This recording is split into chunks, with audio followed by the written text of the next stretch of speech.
Hola, ¿cómo están? Bienvenidos a mi canal, yo soy Adriana. En este canal vamos a comenzar a hacer entrevistas.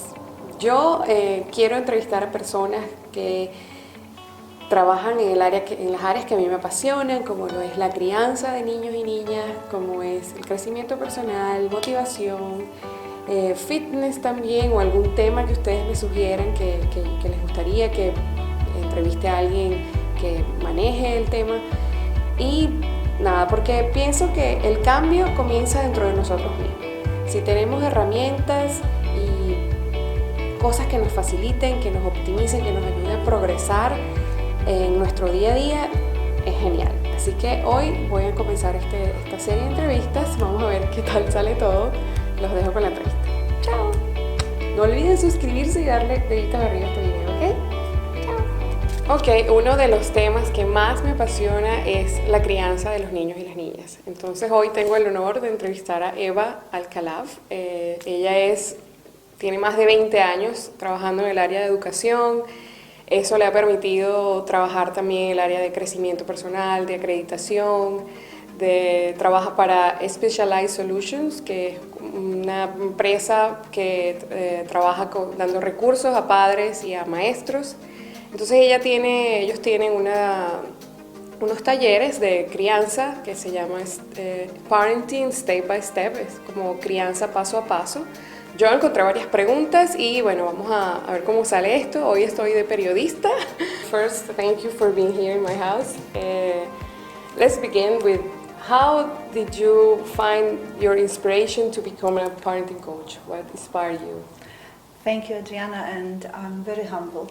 And I'm very happy that you reached out and you asked me to come here and to share my life and my passion. Parenting coach, I never thought I'm going to be a one. Never. And I don't feel that just being a mother of three justifies or makes me an expert. I would say it's more of a combination of everything. When I came to Kuwait nearly 30 years ago, I was just at home mom. And not in a bad meaning of this. I feel that I was very privileged and very lucky that I had a chance to stay with my kids. I never went to work being pregnant. I never had this dilemma of leaving my child behind very, very young. But one day I was asked to substitute in one of the nurseries here in Kuwait. And I was like, I don't know if this is what I want to do, but okay, I can substitute for a couple of days. It's fine. I'll try. Okay. I'll see. Okay. So I went to this nursery and I stayed there for 5 years. Well, you enjoyed. I did immensely. You know, this is something I consider very blessed in life because that profession found me, actually, not that I was seeking. And at that time, there was a course available in Kuwait. It's called NVQ, National Vocational Qualification. And it was providing a course on early childhood. And this is what I took. Okay. So that was a theory mixed together with a practice. That's very inspiring. So, yeah. You are a mother and you're also a daughter. What difference do you find with your parents' way that they raised you that you kept with your children? Mm-hmm.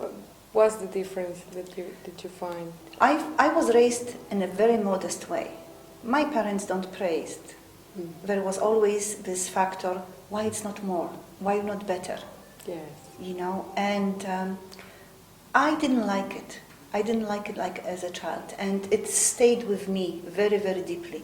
But there are things that were, I would say, good, and I followed, like teaching me independence. This is one of the things that I took the most from my parents, letting me be independent. Okay, let's talk about your step parenting workshops. What is this all about, and how can we apply these in our daily life? After 20 years of being a kindergarten teacher, I decided to change a career. And a friend of mine and me were discussing the fact how much time we used to spend, me and her, working together in one of the schools with parents. Okay. And discussing not academics of the students, of their children, but discussing the problems they were facing. struggles, family problems. Really, it was a lot like counseling. So we decided to incorporate that course. It's called STEP, which is systematic training for effective parenting. It was designed US Great. by the group of psychiatrists and educators. Great. Okay. And that whole course, the main idea is to teach and to show and to share with parents the skills, how they can apply practical skills, tools with dealing with the children. My course consists of 7 sessions. We meet once a week for 2 hours.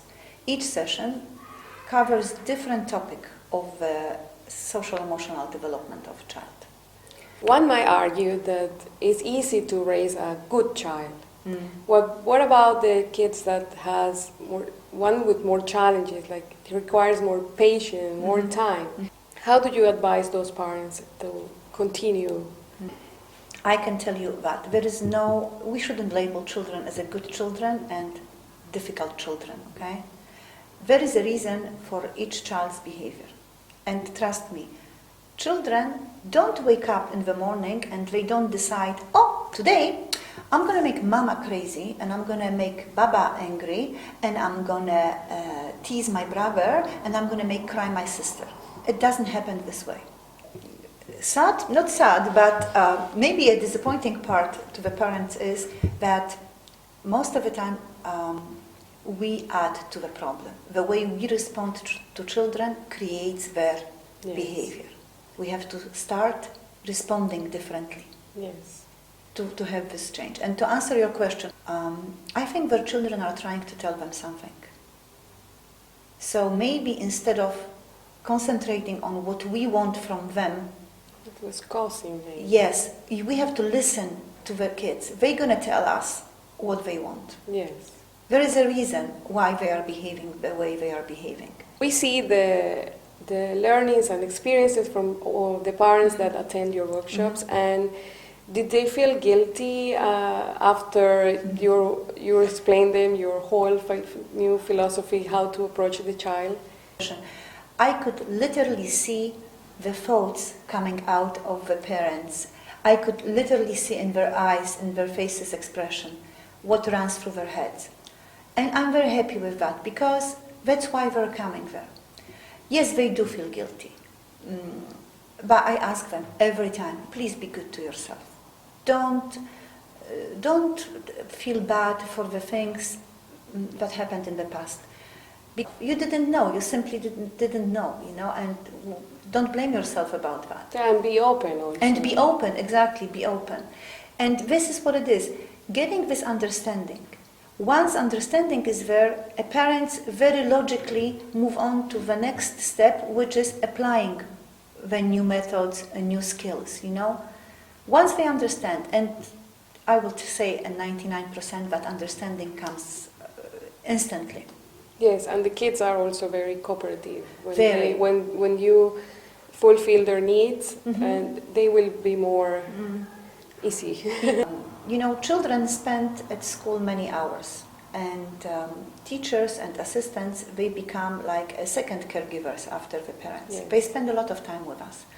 And it's not any different than running your own house and raising your own kids. What was the biggest thing that struck me was praise and encouragement, the difference between those two factors. We have internal motivator and external motivator. And this is what I've learned, that we need to redirect children to have those internal motivators. So instead of telling them, oh, you're a good boy. If you say to a child, you're a good boy, it's a big thing.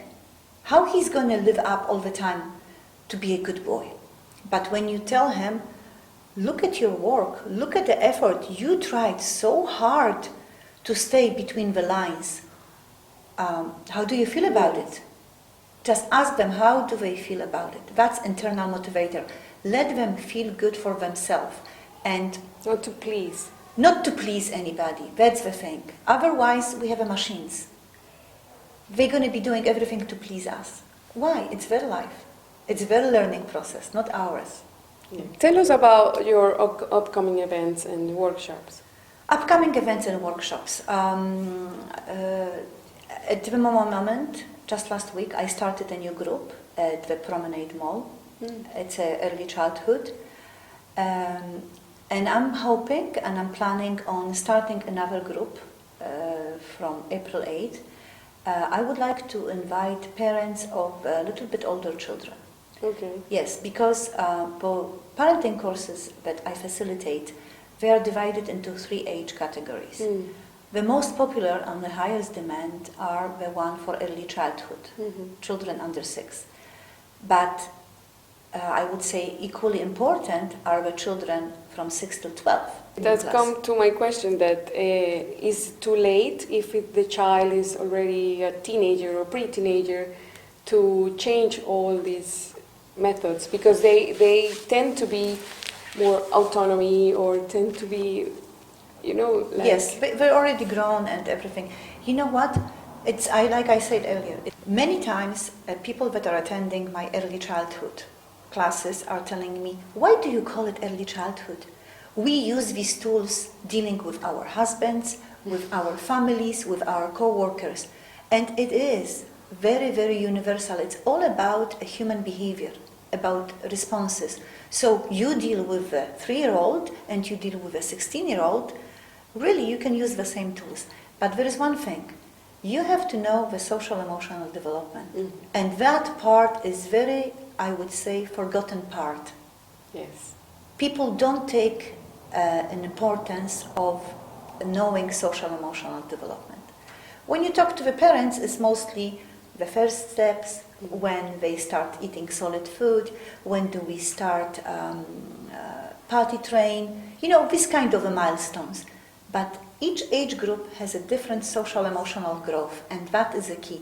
When you understand that, you can adjust your expectations. Yes. You would know what's appropriate or not. What's happening to them. What's happening to them. How do people always call 2-year-old? Terrible tooth, right? Yes. And you know what? That is because they don't know about their social emotional development. I call them terrific twos, because at this time they strive for independence. But do we think this way? No. To you, 2-year-old that doesn't respond to your calling will be a stubborn child. But trust me, this is not a stubborn child. This child is so into putting or fixing or doing something that is tuned out. Yes. Okay? So don't waste your breath calling your child's name. Go to him. Put your hand on his shoulder, on his head, and start talking to him. Okay? I guarantee that's going to be a different response instead of, hey, I'm calling your name. Why are you not answering me? Yeah. I would like you to mention some literature that we can check. The course that I'm facilitating is based on they call it Adlerian philosophy, and also Rudolf Dreikurs. And I can supply you later on with titles and the links to it. Yes. They came up together with that idea of that every human being needs to belong, and every child needs to belong. And the way the children express this way of belonging creates 4 goals of misbehavior. And the whole idea, the whole concept of that parenting course is about those 4 goals of misbehavior and how we deal with them. Okay? This is one thing. But yes, there is a new book also. It's called Thriving Toddlers. Okay, that's a new thing. And there is also, for the social and emotional development, I go to 2 websites, and I will share with you those websites, and they give the most accurate, I would say, research results, studies and research results. Yes. I can give you the short example. Do you remember there used to be a school saying, let your child cry to sleep? You remember that? Yes, okay. I hate It's that. terrible. It's terrible. And I'm so glad that researchers took upon themselves and they done the research.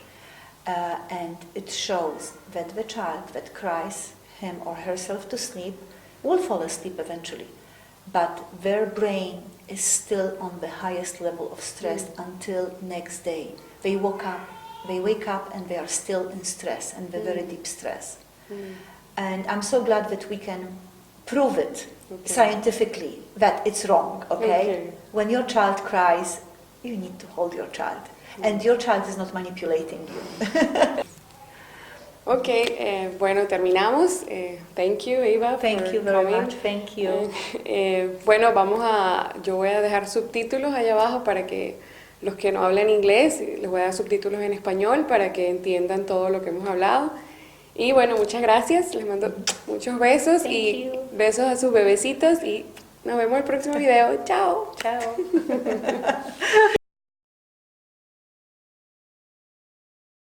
It was great. You make it so easy. No. That should be I'm sweating. You are? Yes. You know what? You made me so comfortable. Thank you so much. Thank you. I hope it turned out good.